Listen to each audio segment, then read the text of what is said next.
सहनाववतु सहनौ भुनक्तु सह वीर्यं करवावहै तेजस्विनावधीतमस्तु मा विद्विषावहै।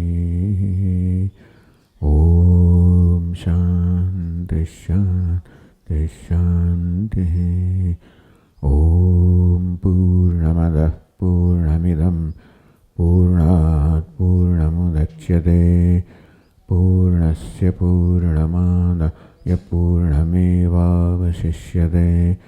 ॐ शान्ति शान्ति शान्तिः। श्रुतिस्मृतिपुराणानाम् आलयं करुणालयं नमामि भगवत्पादं शङ्करं लोकशङ्करं शङ्करं शङ्कराचार्यं केशवं बादरायणं सूत्रभाष्यकृतौ वन्दे भगवन्तौ पुनः पुनः। ईश्वरो गुरुरात्मेति मूर्तिभेदविभागिने व्योमवद्व्याप्तदेहाय दक्षिणामूर्तये नमः।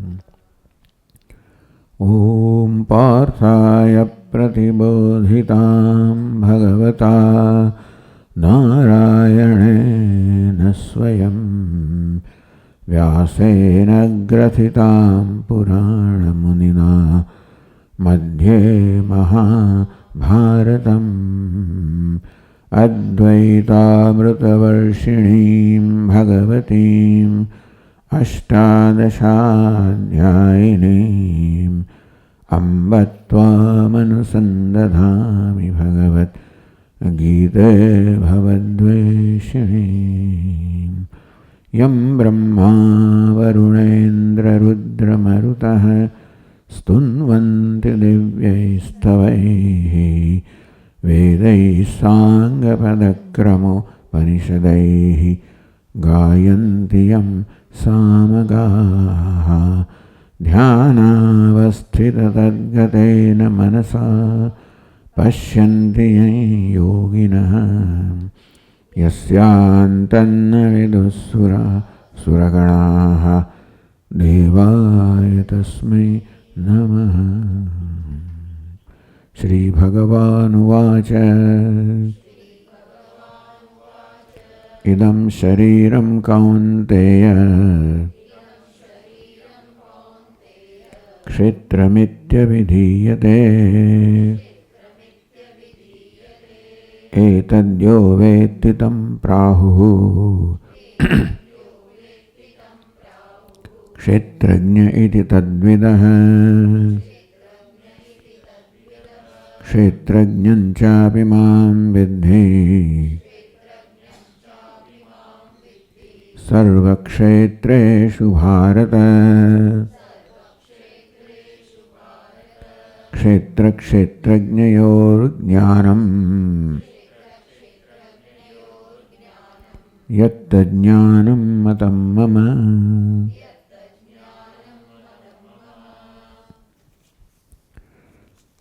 क्षेत्रक्षेत्रज्ञयोः यज्ञानं तज्ज्ञानम् इति मम मतम्। આમ ક્ષેત્ર અને ક્ષેત્રજ્ઞ બંનેના યાથાત્મનું જો જ્ઞાન છે કે વાસ્તવમાં ક્ષેત્ર ક્ષેત્રજ્ઞ કે ક્ષેત્રજ્ઞ છે સર્વક્ષેત્રમાં એક છે અને અદ્વિતીય છે. ક્ષેત્રજ્ઞ સર્વક્ષેત્રમાં એક છે મામ વિદ્ધિ એટલું નહીં, પરંતુ ક્ષેત્ર અને ક્ષેત્રજ્ઞમાં પણ ભેદ નથી.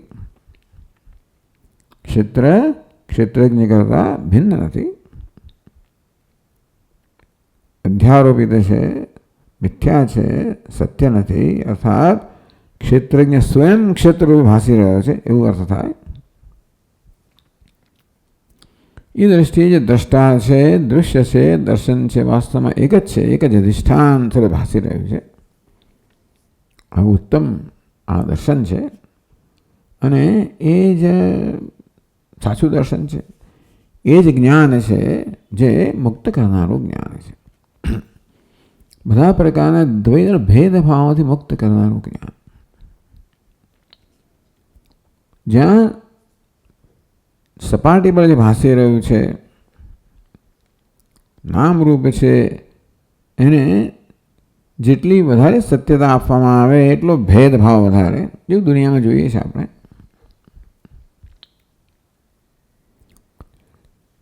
એને સત્યતા ન આપવામાં આવે પણ આદર ન કરવામાં એવું નથી.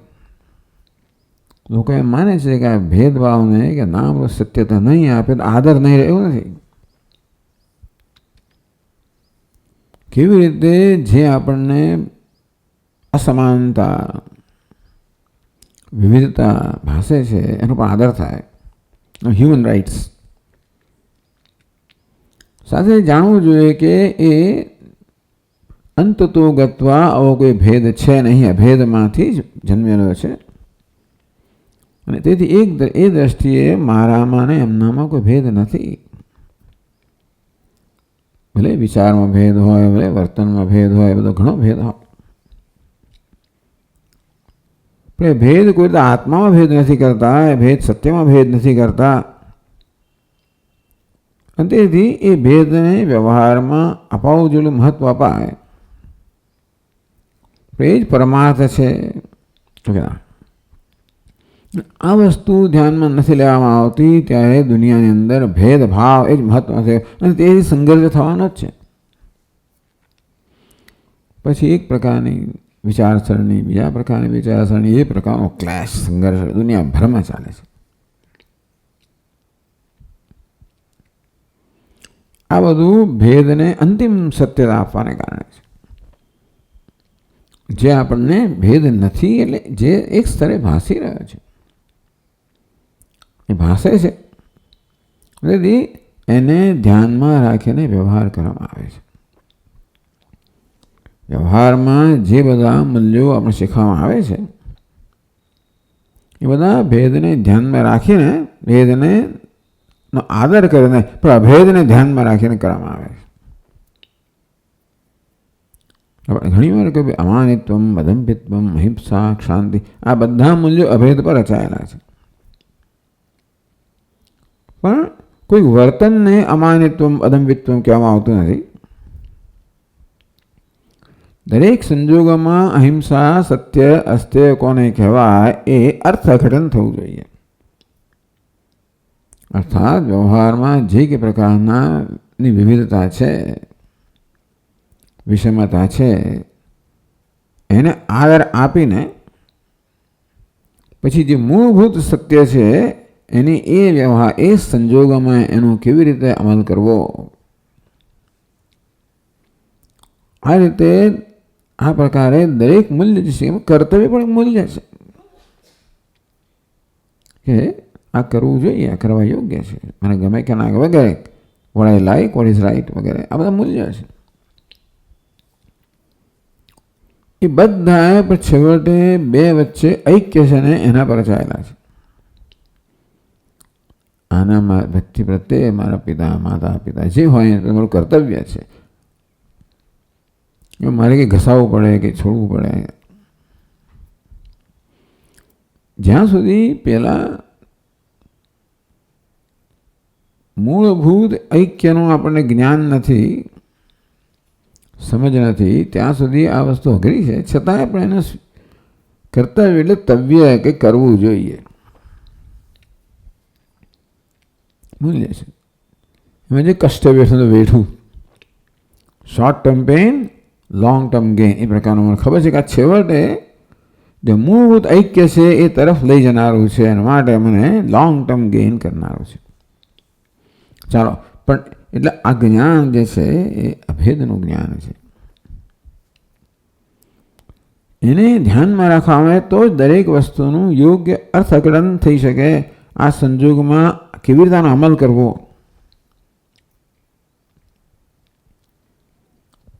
ભગવાન કહે છે કે આ જ જ્ઞાન છે, જે જ્ઞાન છે જે મુક્ત કરનારું છે. એટલે મોક્ષ અપાવનારું છે તો ખરું જ, પરંતુ દરેક સંજોગોમાં એ મુક્તિ તરફ લઈ જનારું છે. જેટલે અંશે આ અભેદનું જ્ઞાન, એ અભેદના જ્ઞાનનો ભિન્ન જણાતા વ્યવહારમાં અમલ એ વસ્તુ છે કે જ્ઞાન પહેલાં અમલ થાય ને પછી આપણું બને. કર્મયોગ એટલે આ જ્ઞાનને અમલમાં મૂકવું. ભગવાન એને યોગ કહે છે. આ જ્ઞાન છે એને કેવી રીતે અમલમાં મૂકવું. પછી નિષ્કામ ભાવ કહે, સમર્પણ ભાવ કહે, યજ્ઞની ભાવના કહે, લોક સંગ્રહ કહે વગેરે. આ શું છે કે આ કેવી રીતે ઐક્ય જે સત્ય છે એને કેમ અમલમાં મૂકવું, જેથી જે અસમાનતા સપાટી પર ભાસી રહી છે એને મહત્વ આપવાને બદલે મૂળભૂત સમાનતા છે એને કેટલું મહત્વ આપવા, એ આપણી શક્તિ પર આધારિત છે. પછી હરિશ્ચંદ્ર હોય તો ક્યાંનું ક્યાંય પહોંચી જાય, એટલે હજી આપણે ત્યાં પહોંચ્યા નથી. પણ આ જે આપણે હંમેશા ભોગ આપવો પડતો હોય છે, એ ભેદને સત્યતા આપવાને કારણે જે કંઈ આપણામાં આગ્રહો જન્મ્યા હોય, રાગદ્વેષ જન્મ્યા હોય, અહમ જન્મ્યા હોય, એ બધાનો ભોગ આપવાનો છે. એ અઘરું છે. ભગવાન કહે છે એટલે આ જ્ઞાન જ છે એ મુક્ત કરનારું જ્ઞાન છે. યત જ્ઞાનમ મતમ મમ, એ જ્ઞાન આપણને થાય કે જ્ઞાનમાં નિષ્ઠા પ્રાપ્ત કરીને કલ્યાણ કરીએ, એની આખી પ્રોસેસ છે, પ્રક્રિયા છે કે આપણા વ્યવહારમાં આ જ્ઞાન છે એને આપણો અમલ કરવો, જેને ભગવાન યોગ કહે છે. એ રીતે કર્મયોગ પણ આને અનુરૂપ જ છે. કર્મયોગ પણ આ જ વિઝન કહો, આ દર્શન કહો, દૃષ્ટિ એના પર રચાયેલો છે. બધા મૂલ્યો પણ આ દૃષ્ટિ પર જ રચાયેલા છે. બધી ભાવનાઓ, બધી વૃત્તિઓ, એટીટ્યુડ એ પણ આના પર રચાયેલી છે. આમ ભગવદ્ ગીતા જે કંઈ આપણને ઉપદેશ કરે છે બધું છે યત જ્ઞાનમ મતમ મમ. ભગવાન કીધું આ જ્ઞાન છે, આ જ જ્ઞાન છે. બધું અજ્ઞાન છે. આ સિવાયનું જે કંઈ જ્ઞાન કહેવામાં આવે છે એ બધું કોઈ રીતે ભેદ પર રચાયેલું છે, એટલે ઉપયોગી નથી એવું નથી કહેતા. એને અપરાવિદ્યા કહેવામાં આવે. એથી મુક્ત કરનારું નથી. આપણને જેમ પૂછ્યું ને મૈત્રેય કે બધી મને ધન મળી જાય તો હું મુક્ત નહીં થતો. આ તને સગવડ કરી આપશે, અનુકૂળતા કરી આપશે, તને સુખ નહીં આપે. તો બંને જરૂરી છે. આપણને અનુકૂળતા પણ જરૂરી છે. એટલે અપરાવિદ્યાની આવશ્યકતા છે. પણ છેવટે એ પ્રકારે અપરાવિદ્યાનો અમલ કરવામાં આવે જે આપણે પરાવિદ્યા તરફ દોરીએ. નિષ્કામ એ સકામ કર્મ હોય તો આપણને પરાવિદ્યાથી દૂર રાખે. નિષ્કામતા લાવીએ તો પરાવિદ્યાની દિશામાં દોરી જાય. એટલે પ્રશ્નો જન્મે સ્વાભાવિક છે કે આપણને તો અનુભવ એવો થાય છે કે આપણો ભેદભાવ છે વગેરે એની ઘણી ચર્ચા કરવામાં આવી. અને શ્રુતિ યુક્તિનો અનુભવ ત્રણેય સ્તરથી બતાવવામાં આવ્યું કે શાસ્ત્રો સ્પષ્ટ કહે છે કે એક અદ્વિતીય એ સત્ય છે. યુક્તિ પણ એ જ કહે છે. સદરૂપત્વાદ, ચિદરૂપત્વાદ, આનંદરૂપત્વાદ. આ છે આપણને સંઘર્ષ મુક્ત કરનારું છે. જ્યાં પણ અદ્વિતીયતાને લાવવામાં આવે ત્યાં સંઘર્ષમાંથી મુક્ત કરનારો છે, અર્થાત સુખ આપનારો છે. આનંદ રૂપત્વાદ. ઐક્ય છે એ આનંદ રૂપ છે. જ્યાં ભેદભાવ છે દુઃખ છે. કઈ રીતે? કારણ કે હું મારું વ્યાવર્તન થઈ ગયું ને, મારો સમાવેશ ના થયો. ભેદભાવ એટલે અભેદ એટલે સમાવેશ. આ પ્રકારે કહ્યા પછી કહ્યું શ્રુતિમાં પણ અભેદનો ઉપદેશ તો કરવામાં આવે છે, જોડે ભેદની નિંદા પણ કરવામાં આવે છે. એટલે 652 પાન પર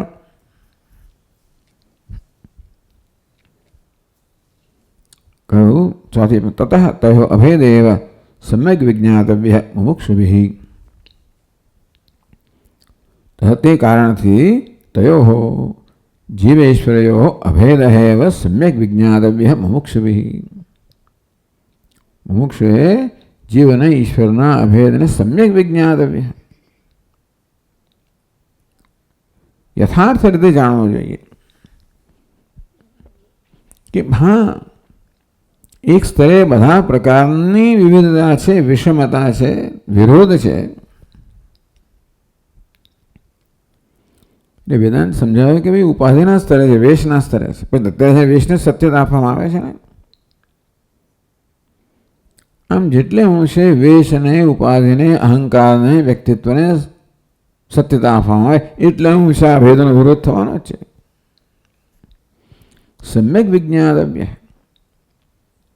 આ પ્રકારની પોતાની વ્યક્તિત્વની ભાવના છે એને ધીમે ધીમે મત ઉપર ઉઠીશું તો જ આ સમ્યક જ્ઞાન થવાનું છે.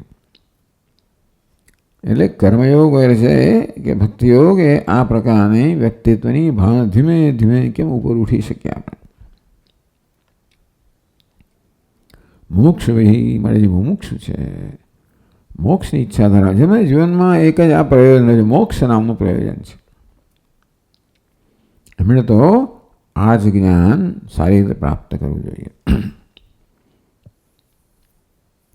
હવે હજી બીજા પ્રશ્નો આ છે, આ છે વિચાર ચાલી રહ્યો છે કે મનન ચાલી રહ્યું છે એમ કહેવાય. અનેક સંશયો જન્મે છે બધા. આપણા શાસ્ત્રમાંથી કેટલાક વાક્યો હોય, યુક્તિ પણ એવી હોય, અમુક રીતે કરવામાં આવે જો દલીલો, અનુભવને અમુક ઘટાડવામાં આવે તો આ બધો વિરોધ હોય એમ જણાય છે. સંશય જન્મે, બંને પક્ષ છે. આમ એક પણ સાચું લાગે છે, પેલું સાચું લાગે છે. એટલે વળી આગળ કહે છે નાનું આમ સુખી દુઃખી, તમે વાત તો કરે બી શાસ્ત્ર આમ કહે છે ને યુક્તિ પેલું કહે છે ને, પણ આ અનુભવ છે એનું શું? આમ સુખી દુઃખી પ્રત્યક્ષ જીવ સંસાર ઉપલબ્ધ થાય. હું સુખી છું, દુઃખી છું વગેરે મારો સીધો અનુભવ છે કે હું સુખી દુઃખી છું. પ્રત્યક્ષેણ જીવસ્ય સંસાર ઉપલબ્ધતે. પ્રત્યક્ષ મારો સીધો અનુભવ છે કે હું સુખી છું, દુઃખી છું. આમ સુખ દુઃખનો સંસાર, જન્મ મૃત્યુનો સંસાર, મારો જન્મ થયો, હું મૃત્યુ પામવાનો છું, કોઈક દિવસ મરતે છું. આ તો મારા વિશેનો સીધો અનુભવ છે. પ્રત્યક્ષેણ જીવસ્ય સંસાર ઉપલબ્ધતે. આમ જીવને પ્રત્યક્ષ પોતાના સીધા અનુભવ તરીકે આ સંસાર જણાય છે. ખતમ સંસાર નબી, અને ઈશ્વર સંસારી જે પણ હકીકત છે તો જ ઈશ્વર હોય શકે. એ નિત્ય સ્વતંત્ર છે, નિત્ય શુદ્ધ બુદ્ધ મુક્ત સ્વતંત્ર છે, સર્વતંત્ર સ્વતંત્ર છે. અને ઈશ્વર કહેવાય જેને કોઈ પ્રકારનું દબાણ નથી, કોઈ લાચારી નથી. આ જીવ સતત લાચારીમાં જીવી રહ્યો છે અને પોતાના જ આવેગોને લાચાર બનાવી રહ્યા હોય. ચાલો, પોતાની ઈચ્છા હોય, આવેગો હોય, રાગદ્વેષ હોય, લાચાર, પણ લાચારી જ જીવે છે. નામ બંધન. ઈશ્વર બધા પ્રકારની લાચારીથી મુક્ત. મળે ઈશ્વર જે નિર્ણય લે ને કોઈ લાચારી ન લેવાયેલો હોય. જેવી રીતે ન્યાયાલયની અંદર ન્યાયાધીશ જે નિર્ણય લાચારી ના લેવાયો હોય કે એ આમાં એક પક્ષમાં છે નહીં, અને માટે નિષ્પક્ષ છે, નિષ્પક્ષતાથી લેવાય. અને તો જે સાચો હોય થઈ શકે. ઈશ્વર નિષ્પક્ષ છે. કેમ? કારણ કે એકેય નિર્ણયથી એનું કંઈ જવાનું નથી કે મળવાનું નથી. આ નિર્ણયથી ન્યાયાધીશને ગેરલાભ તો ભાઈ રેક્લ્યુઝન ખબર પડે કે અંદર કંઈક કોઈ રીતે સંકળાયેલો છે તો એને પછી એમાંથી એ કેસમાંથી મુક્ત કરી દે. અને કશો જ સંબંધ ના હોય, તદ્દન નિષ્પક્ષ હોય. અર્થાત કયા પ્રકારનો નિર્ણય આવે એનો એને લાભ નથી, ગેરલાભ નથી, તો જ એ નિષ્પક્ષતા જેને આપણે સ્વામીજી ઓબ્જેક્ટિવલી નિર્ણય આપી શકીએ. ભગવાન એવો હોવો જોઈએ. એ જ ભગવાન કહેવાય. કશી વસ્તુથી ભગવાનને કશો લાભ નથી, કશો ગેરલાભ નથી. ન્યાયાધીશને વાત તો એક દૃષ્ટાંત વાળા તો ભગવાન પૂર્ણ છે એટલા માટે. તેથી ભગવાન સ્વભાવથી અસંસારી છે. આ જીવ તો મારા અનુભવ પ્રમાણે સ્વભાવથી સંસારી છે, સુખી દુઃખી છે. ભગવાન સ્વભાવથી અસંસારી છે. તો આ પ્રકારે જે સ્વભાવથી સંસારી છે, કથમ સંસારિણોપી અસંસારિણશ્ચ ઐક્યમ સિદ્ધ્યતે ચેદ. તો આ સંસારી અને અસંસારી જે પરસ્પર વિરુદ્ધ છે એનો ઐક્ય ક્યાં હોઈ શકે? એ છે હવે પ્રશ્ન હોય તો ના ઉત્તર આપે છે, ના આત્મન સંસાર મિથ્યા. જીવાત્મા જે માને છે કે હું સુખી છું, દુઃખી છું, એ આત્માનું સુખીપણું દુઃખીપણું એ સત્ય નથી. આત્માનો સ્વભાવ મિથ્યા છે. અવિદ્યા અધ્યારોપિતત્વાત. સુખીપણું દુઃખીપણું આત્માનો સ્વભાવ નથી, પરંતુ અવિદ્યાને કારણે આત્મા પર અધ્યારોપિત છે. અર્થાત જે સુખીપણું દુઃખીપણું આત્માનો સ્વભાવ નથી એને એના પર લાદવામાં આવે છે, અધ્યારોપિત કરવામાં આવે છે. જરાદિવત દૃષ્ટાંત આવે છે. વૃદ્ધ છું એમ કે આ દૃષ્ટાંત આપણે આગળ જોયું છે. હું યુવાન છું, વૃદ્ધ છું. હવે જોઈએ છે આપણે કે શરીર વૃદ્ધ છે. બધાને જાણે છે કે વૃદ્ધત્વ ક્યાં છે? શરીરમાં છે. અને હું શરીરનો જ્ઞાતા છું, મળે શરીરથી ભિન્ન છું. જરાક થોડુંક સમય વિચાર લઈ કરીએ તો ખબર પડી જાય. એ શેઠની શિખામણ ઝાંપા સુધી રહે જુદી વાત છે. હમણાં કહ્યું પાછી તરત ફોક થઈ જાય જુદી વાત છે. કારણ કે પેલી ટેવ પાછી આવી જાય છે. ચીલા ચાલો પછી આવી જાય ટેવ. પણ હું જ્યારે સ્વસ્થ હોઉં, સાવધાન હોઉં, ત્યારે મને સ્પષ્ટ છે કે બે વૃદ્ધાવસ્થા તો દેહનો ધર્મ છે. અને એ મારા જ્ઞાનનો, મારી સભાનતાનો વિષય છે. માટે હું વૃદ્ધ નથી. એ તો દેહ. અને હું જ્યારે મારી વૃદ્ધ કહું છું, કહેતે હોઉં છું, ત્યારે મને પણ સ્પષ્ટ થાય છે કે દેહની વૃદ્ધાવસ્થાનો હું પર આત્મા પર અધ્યારોપિત કરીને મારી જાતને વૃદ્ધ એ પ્રકારે હું બ્રાન્ડ કરતો હોઉં છું. હું ભ્રમ ધરાવતો હોઉં છું, ખોટો નિર્ણય લેતો હોઉં છું. એ જરાદિવતી પર દ્રષ્ટાંત આપવામાં આવ્યું કે બધા લોકોને સ્વીકાર્ય છે કે આ વૃદ્ધાવસ્થા એ દેહનો ધર્મ છે. અને એ આપણી સભાનતાનો વિષય છે. અને માટે હું જે સભાન છું એ એનાથી ભિન્ન છું. તેથી આ વૃદ્ધત્વનો આરોપ આત્મા પર થતો હોય છે. હું વૃદ્ધ છું એ પ્રકારનો નિર્ણય છે, એ ભ્રમ છે, સત્ય નથી. इति आत्मने प्रतीत संसारस्य अविद्या कार्यत्वेन मिथ्या तो उपत्ते है. एक दृष्टांत आप्યું તો પછી તમે બધાને લાગુ પડે સુખી છું, દુઃખી છું, આ વૃદ્ધ છું એ જેવી રીતે સ્વીકારવામાં આવ્યું કે તો અધ્યારૂપ પરિણામ છે. વૃદ્ધાવસ્થા જે દેહનો ધર્મ છે એનો આત્મા પર આરોપ કરીને પોતાને વૃદ્ધ કહેવા માનવામાં આવે છે. તે બધે લાગુ પડી શકે? સુખી છું, દુઃખી છું, બધા વિચાર કરીએ તો જોઈએ કે એ તો મનના ધર્મો છે વગેરે. આમ ઉપાદાના ધર્મોનો આત્મા પર અધ્યારોપ કરીને આ પ્રકારના પોતાના વિશેનો ભ્રમ કે ખોટા ખ્યાલ સેવામાં આવે છે અને માનવામાં આવે છે કે સંસારી છે. આત્મની પ્રતીત સંસારસ્ય અવિદ્યા કાર્યત્વેન મિથ્યા તો ઉપત્તે હૈ. તો જેવી રીતે જરાદિવત હું વૃદ્ધ છું એ ખ્યાલ તો અધ્યારોપનું પરિણામ છે, તેવી રીતે હું સુખી છું, દુઃખી છું વગેરે હું વિશે બીજા જે ખ્યાલ છે એવું છે એ પણ આ પ્રકાર અધ્યારોપનું પરિણામ હોઈ શકે. એક ખ્યાલને બતાવે ને તેવી રીતે વિચાર કરવામાં આવે તો આપણે જોઈ શકીએ કહીએ કે મિથ્યા તો ઉપપત્તે. જેમ જરાવાનહમ વૃદ્ધોહમ, વૃદ્ધ છું, જીર્ણ છું, એ ખ્યાલ મિથ્યા છે એ તો આપણે જાણીએ જ છીએ. તે રીતે આવા બીજા ખ્યાલો મિથ્યા હોઈ શકે. અને તેવી રીતે આત્માનું વૃદ્ધત્વ છે એ મિથ્યા છે આત્માના સ્તરે. તેવી રીતે બીજા બધા ખ્યાલો પણ એવા જ મિથ્યા હોય. ઉપપત્તિ એ પણ તર્કયુક્ત છે.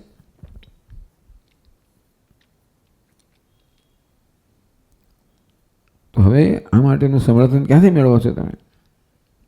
અમૂઢો મૂળ એવું આસ્તે માયા વેરી શ્રવણાત.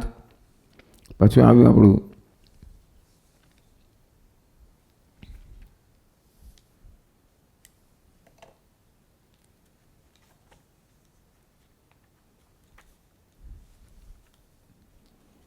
તો નૃસિંહ ઉત્તરતાપન્યોપનિષદમાં કહેવામાં આવ્યું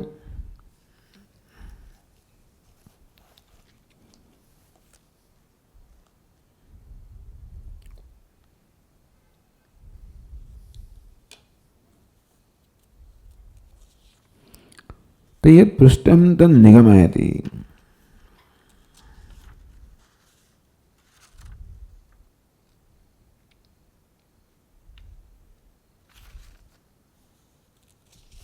ઘણી ચર્ચા કરવામાં આવી.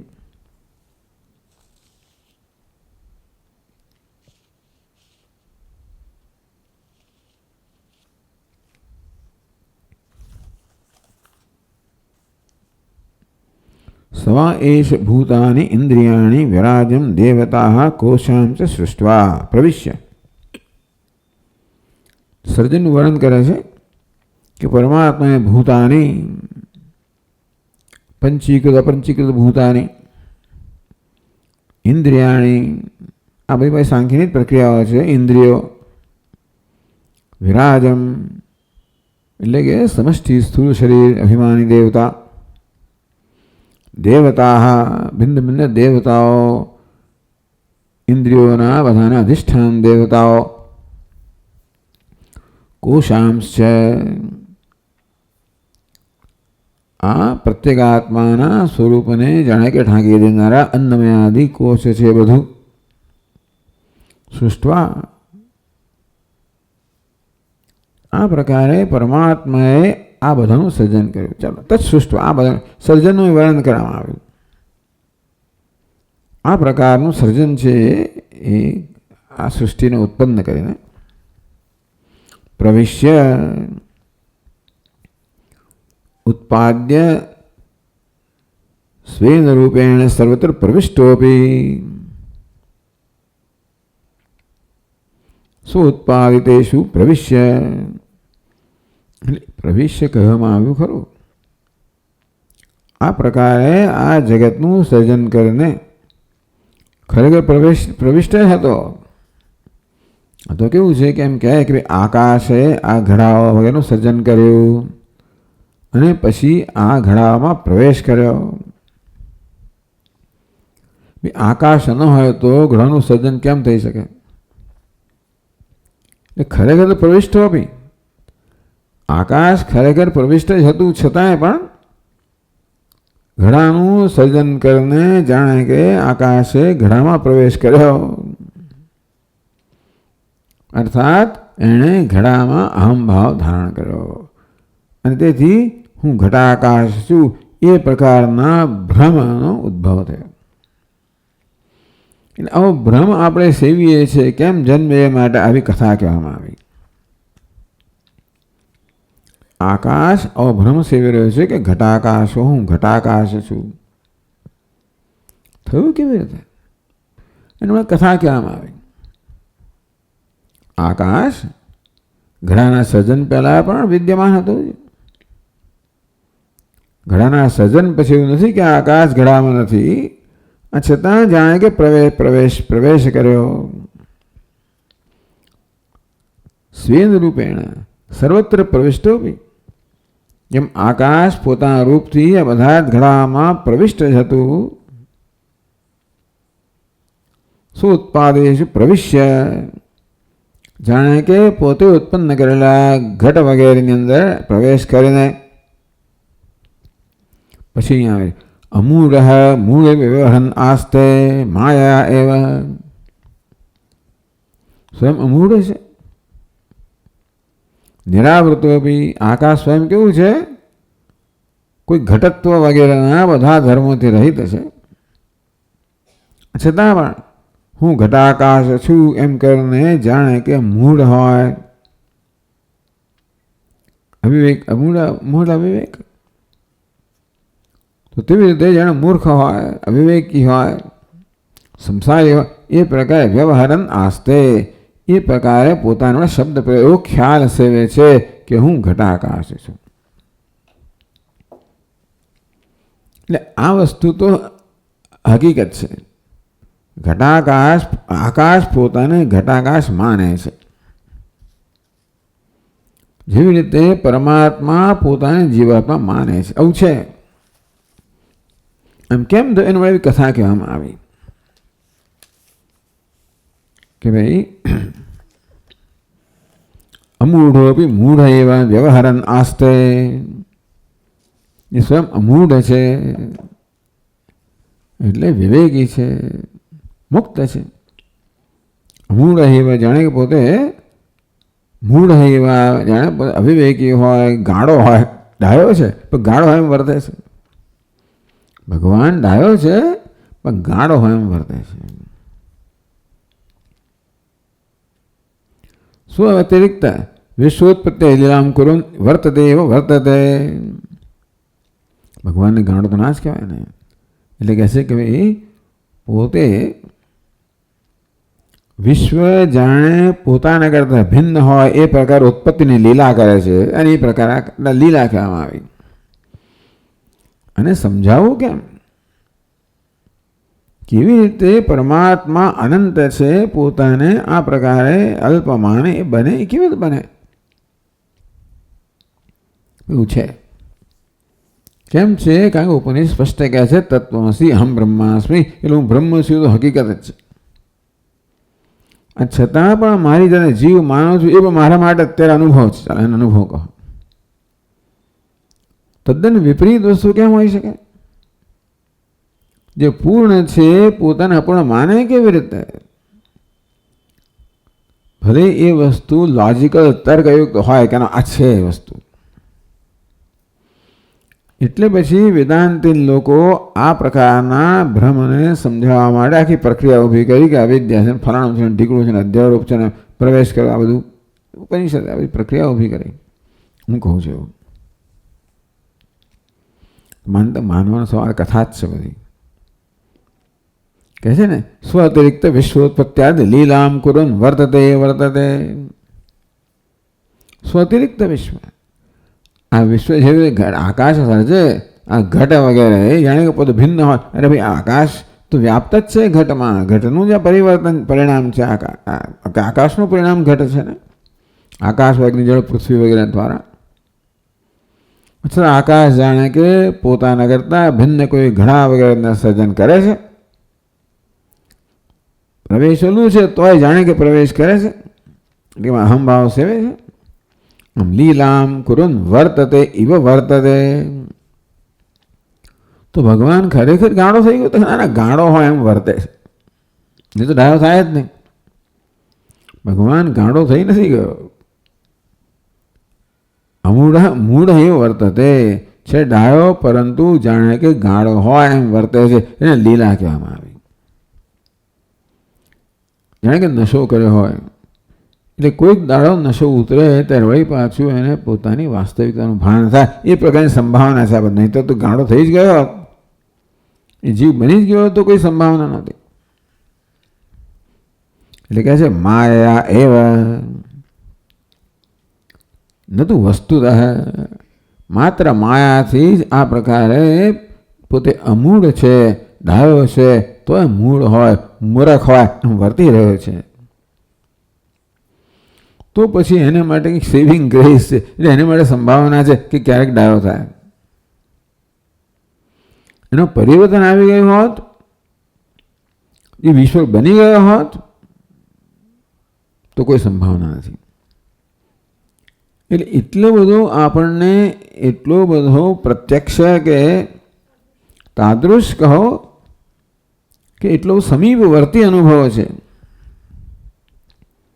કે હું આવો જ છું.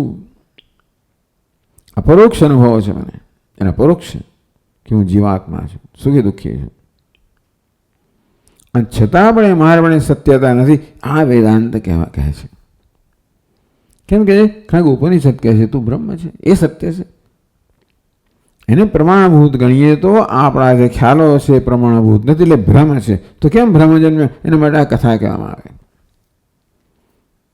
કે અભિનેતાએ વેશમાં પ્રવેશ કર્યો અને પછી પોતાને ભૂલી ગયો. વેશમાં અહંભાવ કરે, હું ભિખારી જો માનતો થઈ ગયો છે, ધનવાન પણ જાણે ભિખારીઓ એમ વર્તે છે.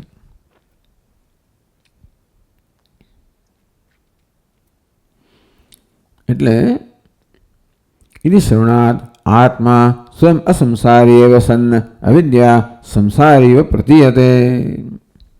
તો આ પ્રકારે શ્રુતિમાં કહેવામાં આવ્યું. તેથી બહુ અગત્યની વસ્તુ મૂઢ એવ વ્યવહારન, એ ઈવકાર છે. ત્યાં આગળ અમૂઢ છે અર્થાત જે વાસ્તવમાં જ્ઞાની છે, વિવેકી છે, જાણે કે મૂર્ખ હોય, મૂળ હોય એ રીતે જાણે કે વર્તે છે.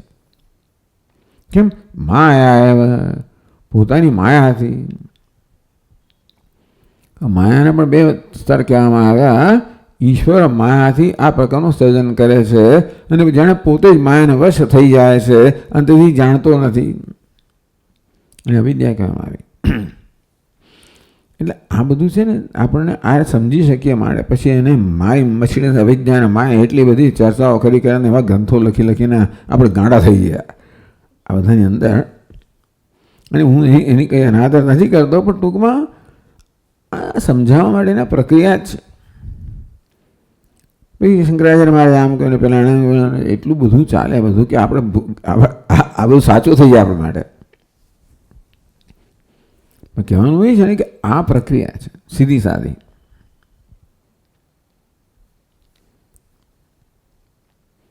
આત્મા સ્વયં અસંસારી વસન અવિદ્યા સંસાર્યો પ્રતીયતે.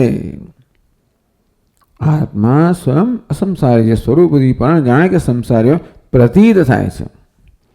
પ્રતીતિ છે, અનુભવ છે, જાણે કે. તો એને દૃષ્ટાંત આપે છે. એટલે આ તો એમણે પ્રતિજ્ઞા કહી, એના માટે દૃષ્ટાંત આપે છે. કર્ણદોષાત શંખ પીત હેવ યથા તદ્વત. આપણે જાણીએ તો દૃષ્ટાંત. એમ કે ભાઈ જેને કમળો થયો ને બધે પીળું દેખાય, તેવી રીતે કર્ણદોષાત કર્ણમાં ચક્ષુમાં દોષ થયો હોય, ત્યાં કમળો થયો હોય, એને આંખો પીળી થઈ ગઈ હોય તો શંખ જે સફેદ છે, શ્વેત છે, એ પીળો દેખાય. થતું હોય છે, આપણા એવો અનુભવ થતું હોય છે. હનુમાનજી મને કહેવામાં આવ્યું ને, આખો લાલ ચોળ થઈ ગઈ હતી. રાવણનું સીતાજી પ્રત્યેનું વર્તન જોયું ને, એ લાલ ચોળ થઈ ગયા. એટલે ત્યાં બધા બગીચાના, અશોક વાટિકાના બધા સફેદ પુષ્પો એમને લાલ દેખાવા માંડ્યા. તદ્વત અર્થાત વસ્તુ છે એના કરતાં વિપરીત ભાષે એ વસ્તુ કંઈ આપણે માટે અસાધારણ થતું હોય છે. અને તે જે વાસ્તવ મુક્ત છે, જાણે કે બદ્ધ હોય એવું ભાષે. મને લાલ દેખાય, બે કારણો છે. કાં તો વસ્તુ લાલ છે માટે દેખાય છે, અથવા જે સાધનથી જોઈ રહ્યો એમાં દોષને કારણે પણ લાલ દેખાય ને. તેવું તો હું અત્યારે જીવાત્મા અનુભવી રહ્યો છું. બે કારણ હોય છે. કારણ કે હું વાસ્તવમાં જીવાત્મા છું માટે, તો જે દ્વારા હું જોઈ રહ્યો છું મારું અંતર, એમાં કંઈક દોષ હોય અને તો પણ જે પરમાત્મા છે એ જીવાત્મા જેવું ભાષે, એવું બની શકે? તદ્વત તો વાસ્તવિક શું? વસ્તુતસ્તુ અયમાત્મા સન્માત્ર નિત્ય શુદ્ધ બુદ્ધ સત્ય મુક્ત નિરંજન વગેરે એમાં જ આવે છે.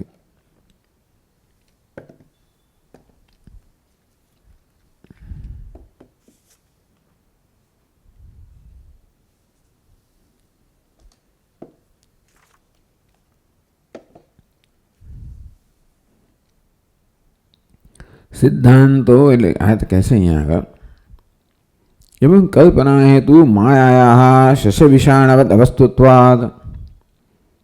આ બધા પ્રકારની કલ્પના કરવી, આત્મામાં જીવપણાની કલ્પના કરવી, સુખીપણાની દુઃખીપણાની કલ્પના કરવી. કોને કે માયા તો માત્ર માયા એવ, એ માયા પોતે કેવી છે? કોઈ વસ્તુ નથી. શશ વિષાણવદ અવસ્તુત્વાદ. પાછા માયા માટે ચર્ચા ચાલે, પણ માયા કોઈ વસ્તુ નથી. એ તો 18માં હાથીની જેમ માત્ર વસ્તુ ઉકેલવા માટે જ લાવેલી વસ્તુ છે. જે આમ સમજાવી શકાય એવું નથી, અને સમજાવવા માટે 17 હાથીના કેવી રીતે વિભાગ કરવા, એટલે 18માં ઉમેર વિભાગ કર, પાછળ આ લઈ જાય પાછો. શશ વિષાણવદ અવસ્તુત્વાદ. માયામાં કોઈ પ્રકારની સત્યતા નથી.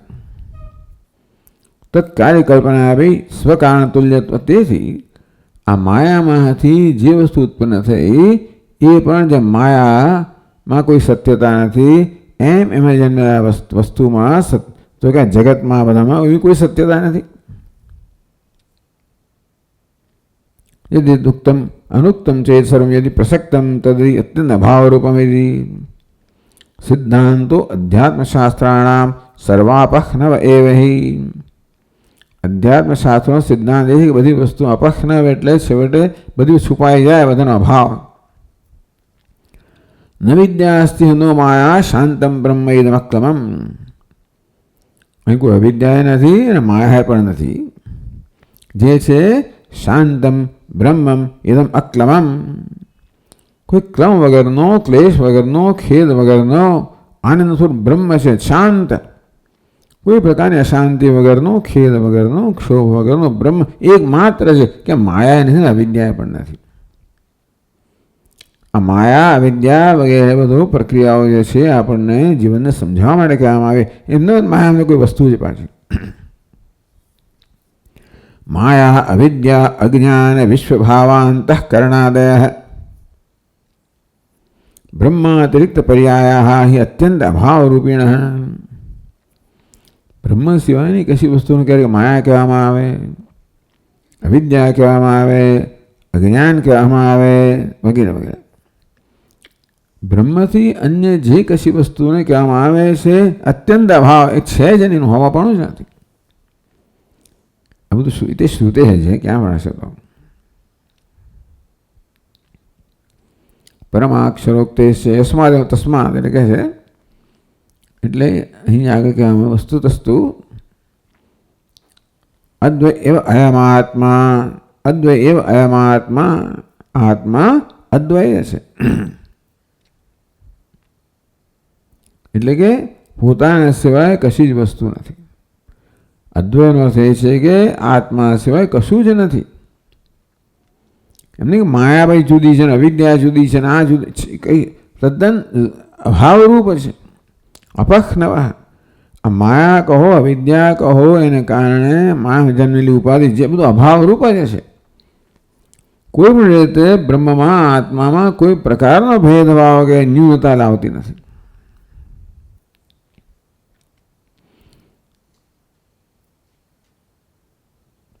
નિષ્પ્રતિયોગી અદ્વૈતીય આત્મસિદ્ધો કિમ માનમ. આ કેવું છે?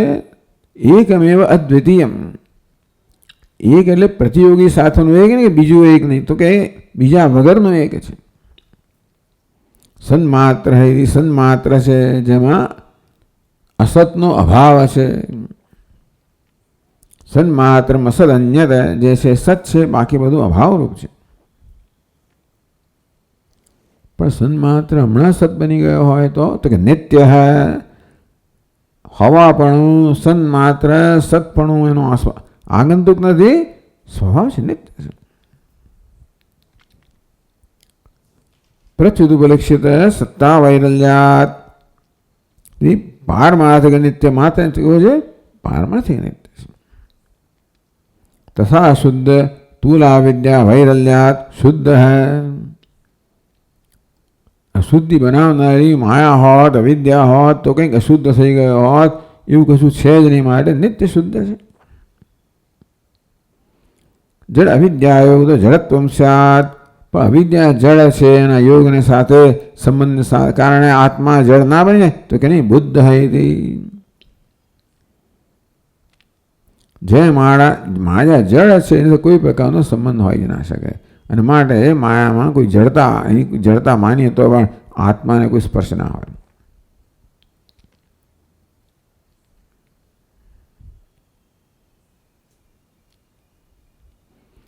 જળ અવિદ્યાના યોગથી તો કે નહીં, શુદ્ધ સ્વયં પ્રકાશ છે. હા, એટલે અંધકારને કોઈ સ્પર્શ નથી.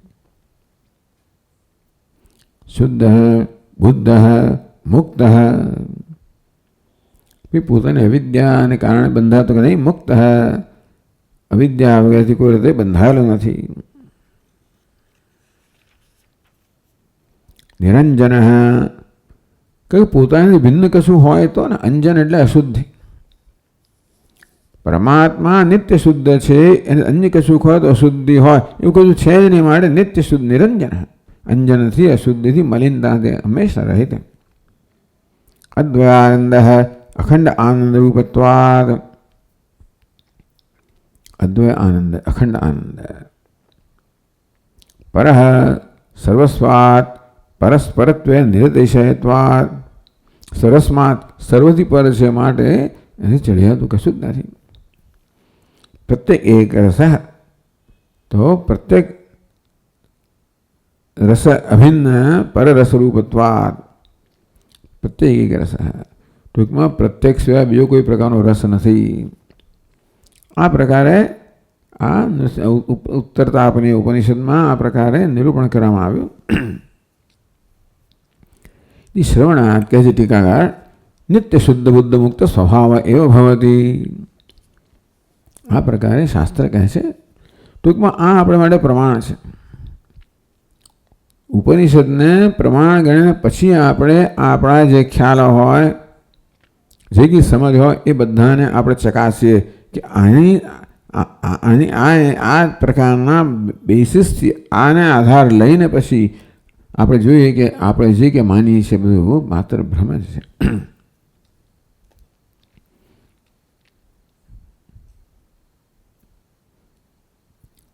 સંસારસ્તુ અનાત્મધર્મ સન એવ અવિદ્યા આત્મધ્યારોપિત.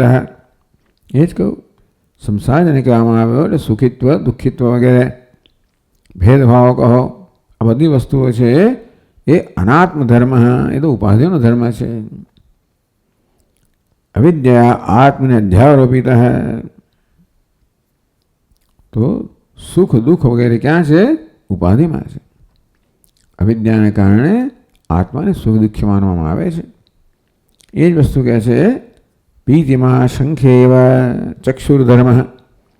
ચક્ષુમાં જે પીળાશ છે એનો શંખ પર આરોપ કરીને આપણે કહીએ જે શંખ પીળો છે એ રીતે. સંસાર આત્મધર્મ જ્ઞેયત્વાદ રૂપવધિતિ.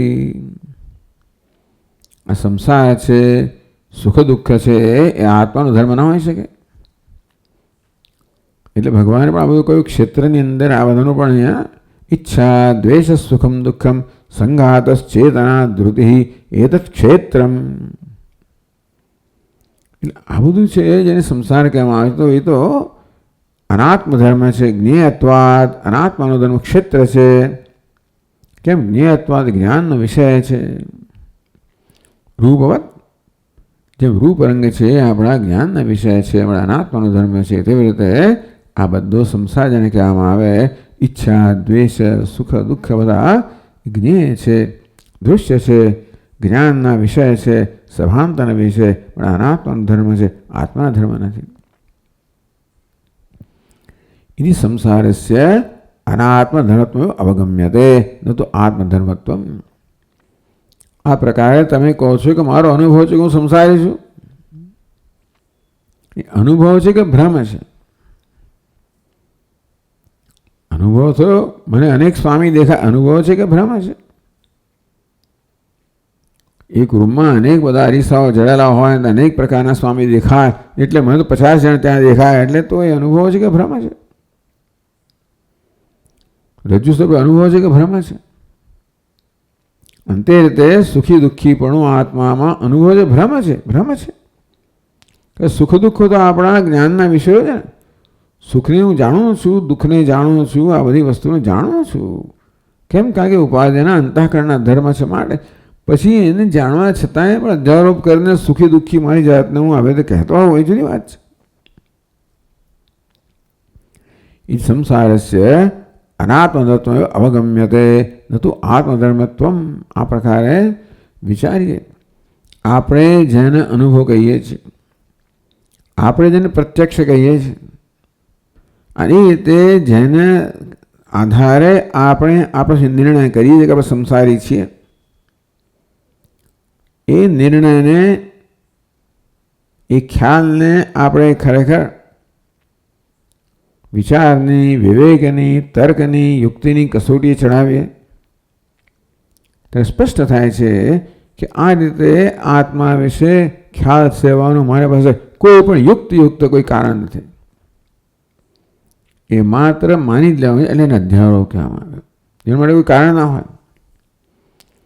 રજ્જુને બસ સર્પ કેમ બસ થઈ ગયું? કેમ ભાઈ રજ્જુને સર્પ કેમ ગયો? હું કારણ શોધવાનો બહુ પ્રયત્ન કર્યો, કારણ મળતું નથી, અનિર્વચનીય છે. એટલે અધ્યારોપનું કારણ થઈ જાય છે. કેમ થાય છે? થઈ જાય છે. એટલે તમે આટલા વિધાન લોકો આટલું સમજાવી શકતા નથી, કારણ નથી આપી શકતા. કારણ આપો તો સત્ય થઈ જાય, અનિર્વચનીય. તસ્ય આત્મધર્મત્વે તુ આત્મનઃ કદાપી મોક્ષ ન સ્યાત. એ ખરેખર સંસાર છે, સુખીપણું, દુઃખીપણું, અલ્પપણું, જે આત્માનો ધર્મ હોત તો આત્મા એ તો એવો ને એવો જ રહેત ને. મોક્ષ તો હોય જ ના શકે ને. બંધન જો સાચું હોય તો મુક્તિ હોય જ ના શકે. એને સાચું કહેવાય જેનો ક્યારે બાધ ના થઈ શકે. પેલો રસ્તાનો ભિખારી કહું છું એ કે ધનવાન નહીં, એને કહે તું ધનવાન છે બની જવાનો. જે ધનવાન છે પરંતુ પોતાને ભિખારી માને છે એને તો કહું તો ધનવાન બની જાય કંઈ છે. ખરેખર ભિખારી 50 વાર કે ધનવાન છો એટલે શું થઈ ગયું? એ કે ધનવાન ના બની જાય. તસ્ય આત્મધર્મત્વે. આ સંસાર આત્મનો ધર્મ હોત તો કોઈ દિવસ સંસાર મુક્ત થવા નહીં, ક્યારે મોક્ષ પ્રાપ્ત ન થાત. શ્રૂયતે પણ મોક્ષ છે. શ્રૂયતે તરતિ શોકમ આત્મવિદ ઇતિ કહ્યું છે. શોકમ આત્મવિદ શોકમ તરતિ.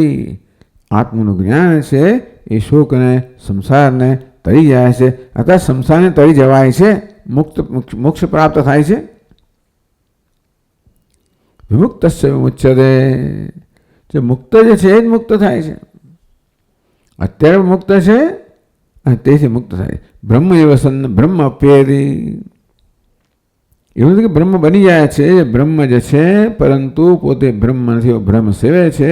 એ અબ્રહ્મત્વના ભ્રમથી મુક્ત થાય છે. મુક્ત થતો નથી, એ બંધના ભ્રમથી મુક્ત થાય છે. આ પ્રકારે બહુ જ ઉત્તમ રીતે આ ટીકાકાર આપણા જે બધા ખ્યાલ આપણે ધરાવીએ છીએ, જે આપણે અનુભવ પરથી લાવે જે માનીએ છીએ, બધા ખ્યાલને ચકાસે છે. આ મનન ચાલે છે. મનમાં જે કંઈ પ્રકારના કંઈ શ્રવણ તો થઈ ગયું, શાસ્ત્ર તો કહ્યું, પણ મારો અનુભવ છે એનું શું, પેલો આમ કહે છે એનું શું, આ પ્રકારે બીજા બધા આવા જેને બીજા આધાર ગણી શકાય, પ્રમાણ ગણી શકાય એ પ્રકારના જે ખ્યાલો છે એને ચકાસવામાં આવે છે કે ભ્રમ છે, કોઈ કારણસર માનવામાં આવ્યું છે. ભલે સાંખ્ય લોકો આમ માનતા હોય, બધા મોટા તત્વચિંતકો માનતા હોય, છતાં પણ એમની વિચારસરણીમાં દોષ રહેલો છે.